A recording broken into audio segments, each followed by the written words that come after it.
Well, now I gotta disassemble all the injectors. Do them one at a time so you do not mix parts up because they are very specific. I bought some Coleman lantern fuel, which Mopar 1973 man recommends. So yeah, I'll show you guys how to take these apart now, and then throw them in some lantern fuel to soak. Well, I threw the valve cover on just to keep crap out of the engine and different things. So the rest of the work is in the shop.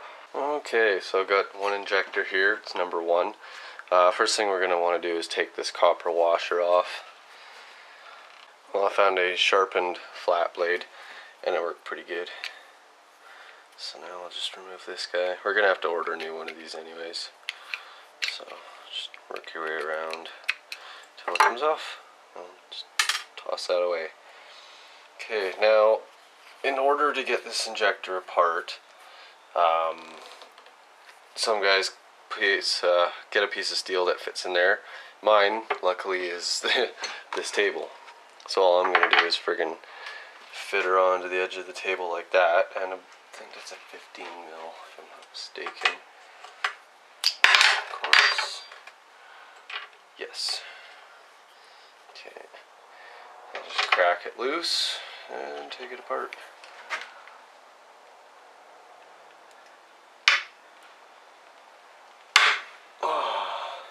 Should only be about 30 foot-pounds, but that felt a hell of a lot tighter.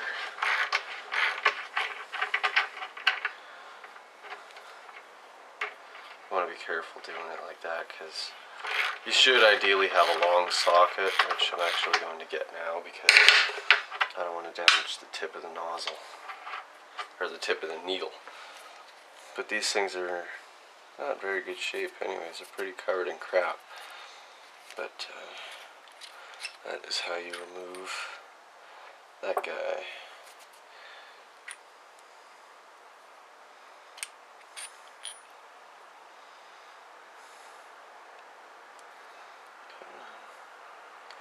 Yeah, see, that's like stuck in there. It should not be stuck in there like that.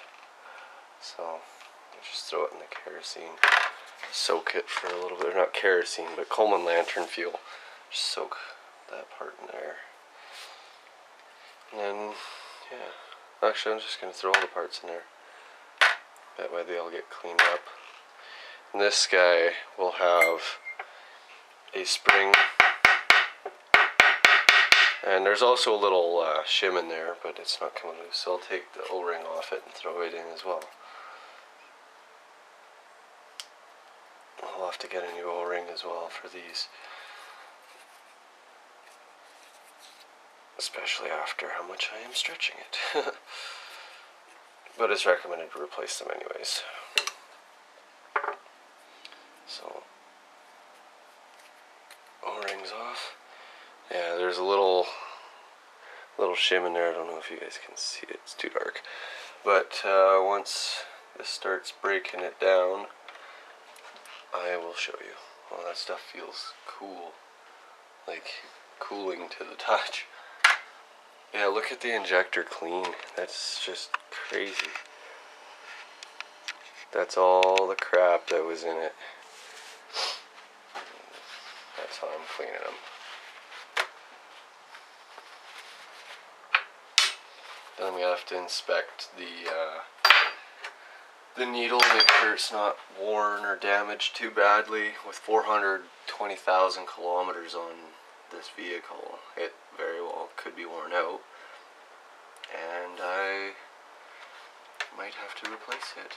And if I do, I'll be going with upgraded injectors, maybe 50 horse or maybe 100 horse, but if I go with the 100 horse injectors, I'm going to be looking at transmission upgrades. Flip over, dang it. Stuff's probably not very good for your skin, so I'm trying to keep it off my skin.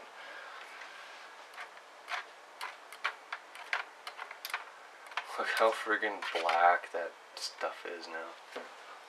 This is just, it's the same stuff as Coleman lantern fuel. I'm zoomed way in. apologize for that. But it's for, it's got the naphtha stuff in it, so of course I go to the French. Naphtha petroleum. So, apparently it works really freaking good to clean these injectors. So, just let that soak for about 5 minutes and then take it out. And that little shim in there will fall out, and I bet you this needle will come out as well. So I'll just let that soak. Alright, well it's been about 5 minutes, so I'll take this stuff out of here. Yeah, see, the washer came loose. There it is. Cool.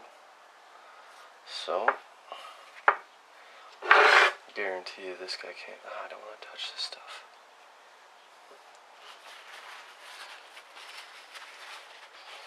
This guy's probably ready to come out as well.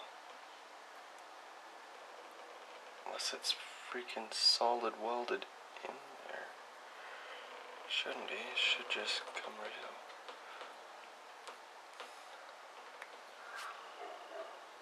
Oh, that does not want to come out. Crap. Well, you guys probably can't see, but there's a tiny little hole there. Tiny little hole there. But these things are pretty freaking pitted. Crap.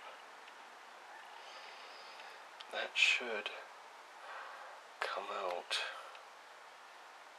easy, but it's not. So I'll just soak it some more. Anyways, the rest of the part should be clean. Got my pick to go fishing.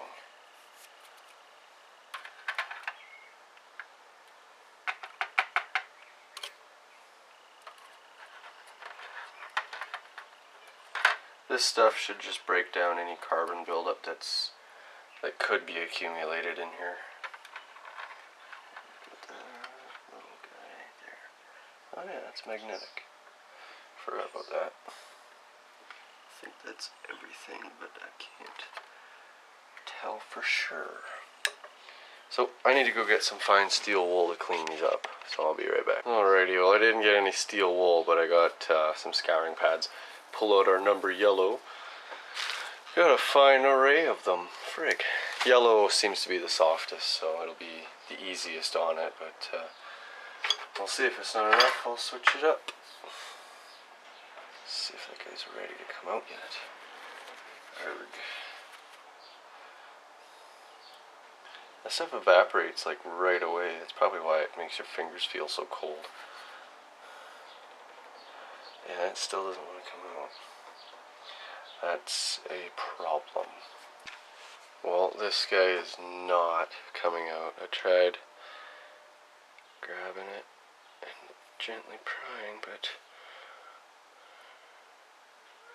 it's not coming. Oh, maybe it did. Maybe I just broke it loose. So I'll just. Oh no.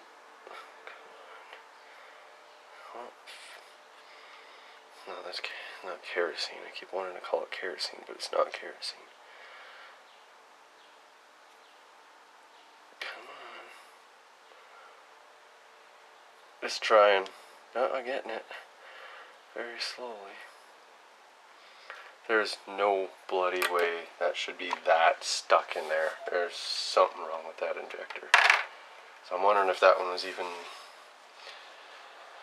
firing. Frick. Well, let's see if this is any different. Frick, I don't like the feeling of that on my skin. It feels really strange.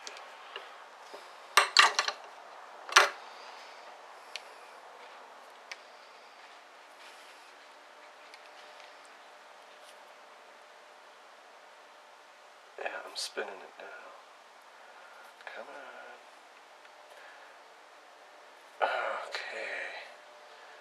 Just about. There we go. Holy crap. There is no bloody way that should have been that stuck in there. So, I've got some scrubbing to do.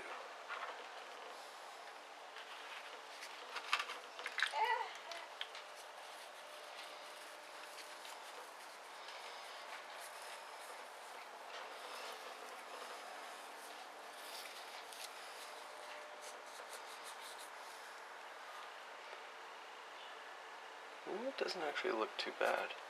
Maybe it's just had a bunch of crap in it.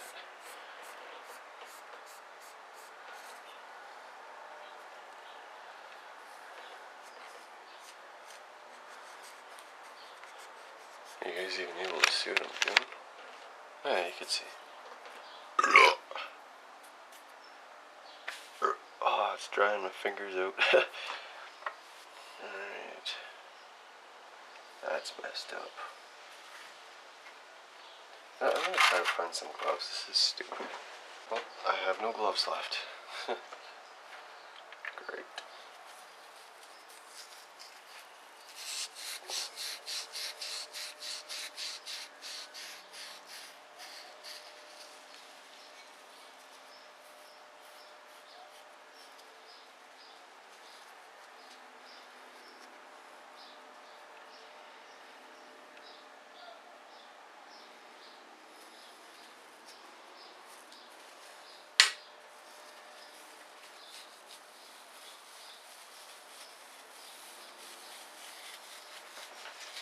Just trying to get this thing rolling.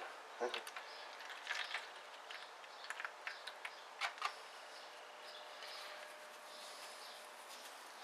can wrap it around it and scrub it pretty good.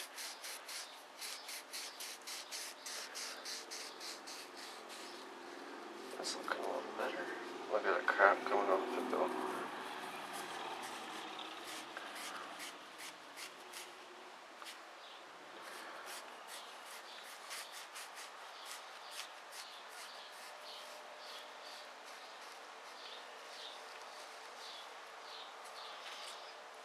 Mr. 887 injectors, whatever that means. Alright, well there's actually lots of little holes around there. So, Mopar, he said to fill it up with fuel, hold it like that, so that this notch you'll have the two alignment spacers, which are there. The top one is the fuel hole. So, hold it so that the fuel hole is up, and then get your air gun in there and just give it a quick blast. And that will tell you if you've got any plugs. And I probably should have freaking put my air hose together before I did that. And you can also get an idea of what your spray pattern will look like.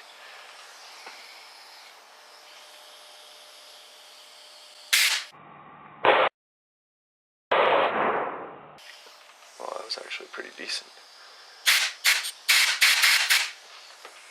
I had multiple spray, like, really nice. I'll try that a couple more times.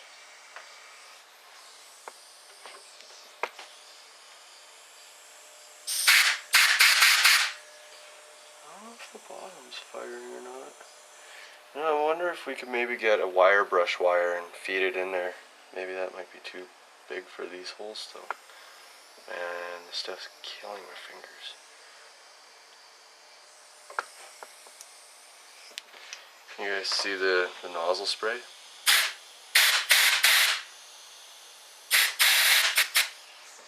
Cool. That's pretty freaking nasty on the tip there. But I don't know if I want to go with something more abrasive. Let's see if I can focus it for you guys. It's focusing on all the crap behind it. From what I can see anyways. Alright, yeah. You guys see all the grunge buildup on the tip? Yeah, I'm gonna have to get that off. So I guess I'll just keep scrubbing away. Except you want to be really careful not to get anything clogging those little holes. So that would not be good.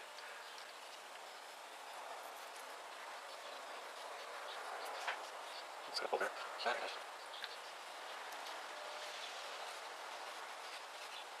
Holy, can you guys see the edge of the desk? Actually, you guys can.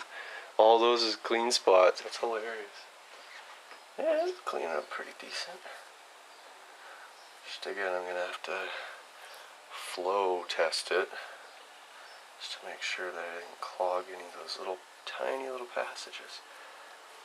I think in Mopar's pictures I seen a little like wire brush wire, so I'm sure that's what he uses to clean out those little holes.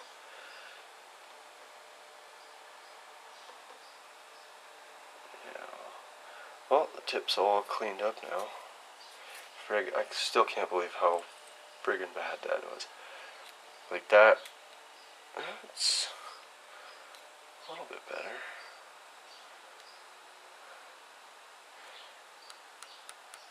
Yeah, see, that's how it should be, nice and easy. Guess there's a little ridge or something on that.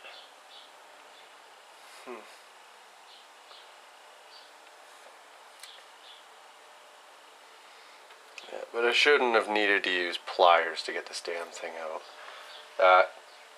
I wonder if this one even fired. So, fuel side up. Glug glug. Blast blast.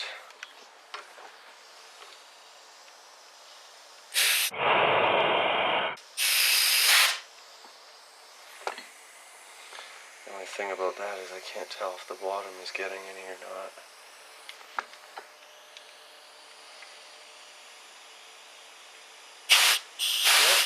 Yep, it is.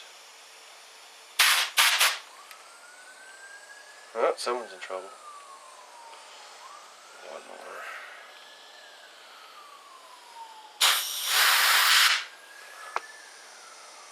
This side didn't look like it was firing, but it probably did. I just don't have enough eyes to look at all of them at the same time. So, you know, I'm gonna get a piece of wire. I'll be right back. Well, where did I just throw it? I had oh, here it is. This is one of my wire brush wires, and the needle hole is like 10 times smaller than this, so that's not gonna work. I just gonna have to trust that it was a clean spray pattern. And I seen it, you guys seen it. It's good to go. Okay. Okay. So, reassembly of the injectors. You'll notice this little shim here. I'll flip the viewfinder around.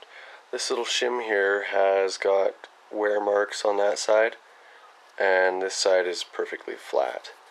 This side, the side with the wear marks in it, the spring rides against that, so this has to go up. So we'll have to be careful about getting it in like that. Maybe I'll just sneaky ninja move it. Cool.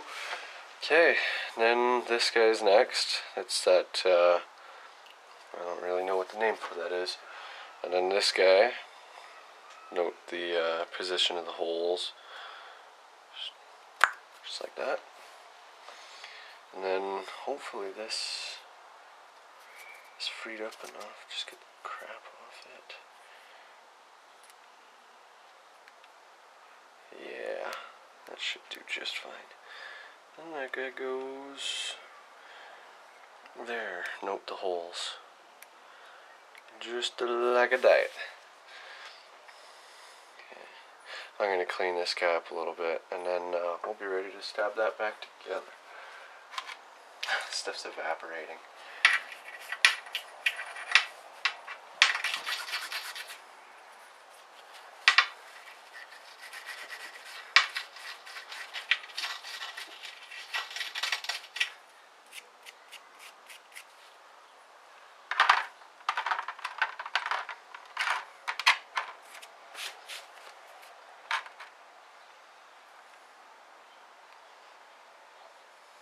Just let that air dry real quick. And then 5 more to go. You dry yet? No.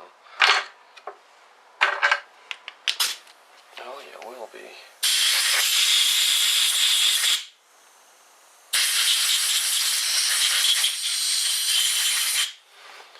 Okay.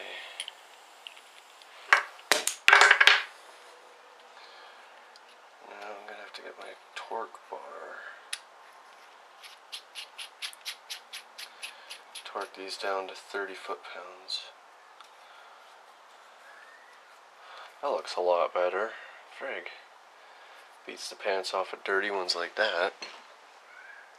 So yeah, that is how you rebuild your injectors. So before I throw these back in the motor, I'm going to have to get that copper shim and that O-ring. I will call the Dodge dealership tomorrow, and hopefully they have one in stock. If not, then I'm going to be waiting because I have to order them.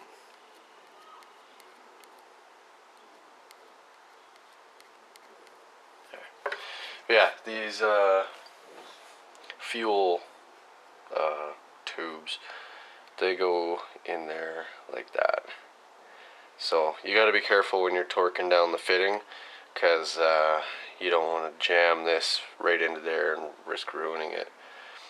And I've seen pictures of people who have not removed this before they try to take the injector out, and it's just gouged the crap out of it, and it's all friggin', it ruins it. So torque this guy back up and then put it in the done pile and get to building the other ones. Well, I've got the stock injector lines here. They're pretty freaking dirty and stuff, so what I did is I took the green pad and I sanded it. I got all the friggin' grunge off it, and then I got some 400 grit sandpaper that I've just been polishing it with, and it looks really freaking good. Sure, it's still a little bit pitted, but it'll be a lot better than it was before. So, friggin' rates. I think I'm gonna do all the lines like that. Yeah. Anyways, I'm done for the night. I got 4 of them rebuilt. Need to do 2 still, but yeah, these things are pretty cool. I like the spray pattern. I've seen other ones where the spray pattern is just 2, 1 per side that comes out like that, but this is like all around. It's pretty cool. And what number was it? I think they were, well, up here it's got an 083, but that's not what it said on this inner housing. Can't remember exactly what it said. But I don't know what any of these numbers mean. If you guys know, just I guess throw up a comment, and then you can be like, "Hey, I'm smarter than you," and then yeah. So cool. Friggin' workbench, dirty. I guess it's that time again. So thanks for watching, guys, and until tomorrow, take care.